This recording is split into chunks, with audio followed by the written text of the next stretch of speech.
सथान कुल्लम की वो खौफनाक कहानी जिसने पूरे देश की रूह कपा दी थी, आज अपने अंतिम अंजाम तक पहुंच गई है।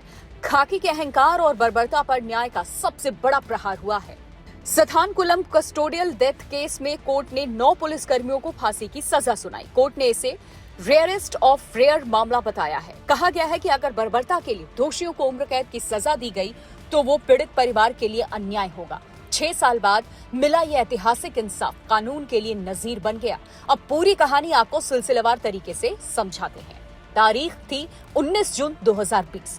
पूरा देश कोरोना और लॉकडाउन की बंदिशों में कैद था।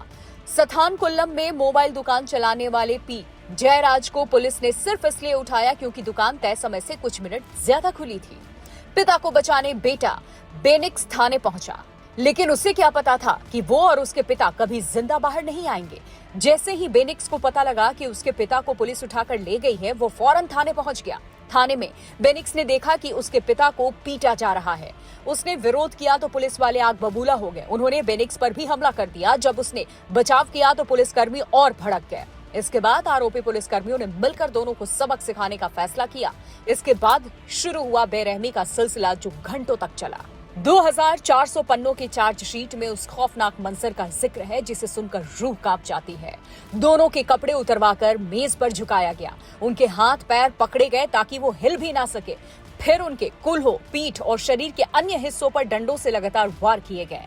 पिटाई इतनी बेरहमी से हुई कि शरीर पर गहरे जख्म हो गए। इतना ही नहीं, रिपोर्ट के मुताबिक दोनों को अपने ही खून को अपने कपड़ों से साफ करने के लिए मजबूर किया गया। यही नहीं, रिपोर्ट में दोनों के शरीर पर 18 गंभीर चोटों का जिक्र किया गया। डॉक्टर्स ने भी रिपोर्ट में पिता पुत्र की मौत की वजह चोट को ही बताया।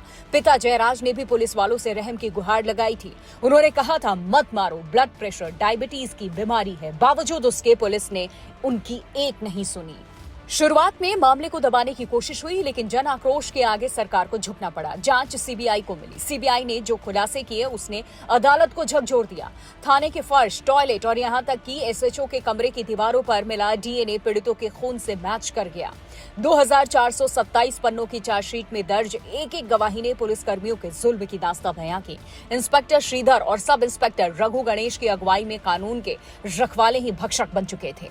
मदुरई की पहली additional district and sessions court में जज जी मुथु कुमारन ने इस मामले को रेयरेस्ट ऑफ रेयर यानी कि दुर्लभ से दुर्लभतम माना है। कोर्ट ने कहा है कि अगर वर्दी की आड़ में ऐसी क्रूरता करने वालों को कड़ी सजा नहीं मिली तो समाज का कानून से भरोसा उठ जाएगा। 9 पुलिसकर्मियों को मौत की सजा। ये फैसला देश के न्याय के इतिहास में नजीर बन गया है। एक आरोपी की मौत ट्रायल के दौरान हो गई थी, लेकिन बाकी 9 के लिए अब फंदा तैयार है। इस 6 साल की जंग में सबसे ज्यादा अगर किसी ने सहा तो वो था जयराज का परिवार। बेनिक्स की बहन पर्सी की आंखों के आंसू सूख चुके हैं, लेकिन कलेजे की आग शांत हुई है। पीड़ित परिवार के मुताबिक ये सिर्फ परिवार की जीत नहीं है, बल्कि हर उस इंसान की जीत है जो वर्दी के जुल्म के खिलाफ खड़ा होता है। सथान कुल्लम कांड ने व्यवस्था पर जो दाग लगाया था उसे कोर्ट के इस फैसले ने धोने की कोशिश की है। ये फैसला संदेश है कि लोकतंत्र में खाकी सेवा के लिए है, सितम के लिए नहीं। कानून से ऊपर कोई नहीं, चाहे वो वर्दी में ही क्यों ना हो। न्याय में देरी हुई, लेकिन